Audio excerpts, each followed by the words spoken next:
When the discussion and decision of the sale of Fayette County's PSDs to two West Virginia American Water was taken off the agenda during Wednesday's Fayette County Commission meeting, one of the PSDs involved was considering shutting down, since their insurance policy expires on Monday. After a few phone calls, the Page Kincaid PSD was advised to access funds for their insurance from a cash working capital reserve, which is essentially an emergency fund. The expiring policy was indeed an emergency. WOAY has more details. When the Fayette County Commission delayed the final decision on West Virginia American Water's offer to purchase 4 Fayette County PSDs, the Page Kincaid PSD, which is included in the offer, was facing an expiring insurance policy on Monday, June 30th. They knew about our insurance issues. We were all there in the building, but they absolutely offered no communication about it except to say that they did not have the money to pay it. And one commissioner said that they are not going to give us any more money to help us out.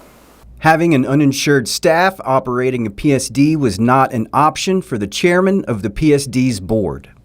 I reached out to Department of Environmental Protection, telling them that our insurance was expiring and that we were going to cease operations at close of business on Monday, June 30th.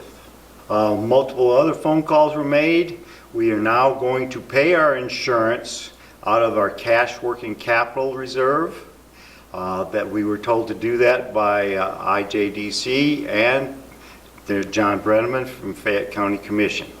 The struggling PSD has always been realistic in regards to their challenges, but the unexpected delay in a final decision only makes a bad situation worse.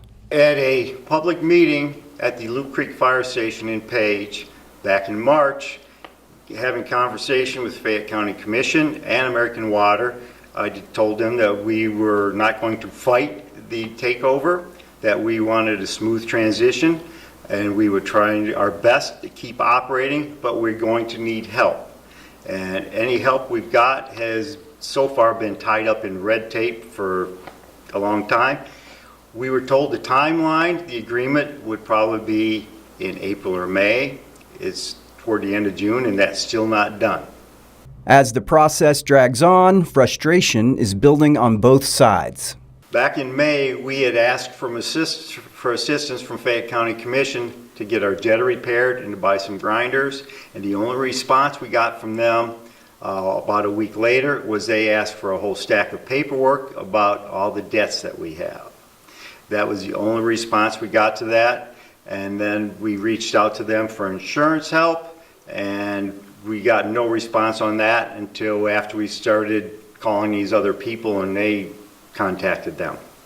Well, I find that odd that they feel like they're in the dark, because we've had at least 6 or more public meetings about it, and we've engaged them directly on it.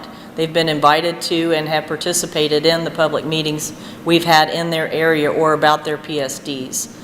So I'm puzzled that they would say they're in the dark.